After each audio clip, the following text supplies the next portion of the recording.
आज भारताचा 79वा स्वातंत्र्य दिन संपूर्ण देशात मोठ्या उत्साहाचं वातावरण। सर्व शासकीय इमारती आणि इतर इमारतींवर आकर्षक विद्युत रोषणाई।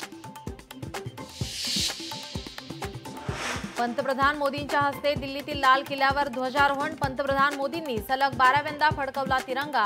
भारताच्या सैन्याचं केलं कौतुक। स्वातंत्र्य दिनाच्या शुभेच्छा देत विरोधकांचा सरकारवर टीकास्त्र। 78 वर्षांनंतर भारतात मतांची चोरी होणार असेल तर आपण स्वतंत्र आहोत का? बॅनरच्या माध्यमातून ठाकरेंची शिवसेना आणि मनसेचा जनतेला सवाल। ऑपरेशन सिंदूरला आज 100 दिवस पूर्ण। देशातील 96 शहरांमधील 142 ठिकाणी लष्कर आणि निमलष्करी दलांचे बँड देशभक्तीपर गाणी वाजवणार। ऑपरेशन सिंदूरमधल्या हवाई दलाच्या 36 जवानांना शौर्य पुरस्कार। एकाला शौर्य चक्र, 9 जणांना वीर चक्र तर 26 जणांचा वायुसेना मेडलनं सन्मान। ठाकरे काका पुतणे एकाच व्यासपीठावर येण्याची शक्यता। राज ठाकरे आणि आदित्य ठाकरे लालबाग परळ प्रतिष्ठानच्या दहीहंडी उत्सवाला राहणार उपस्थित।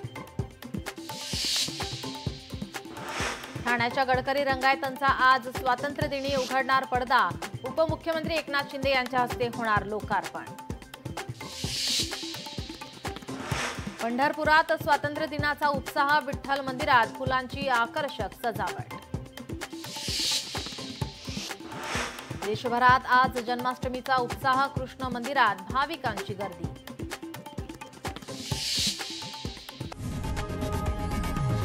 लोकशाही मराठी ऐका, पहा, जागरूक रहा।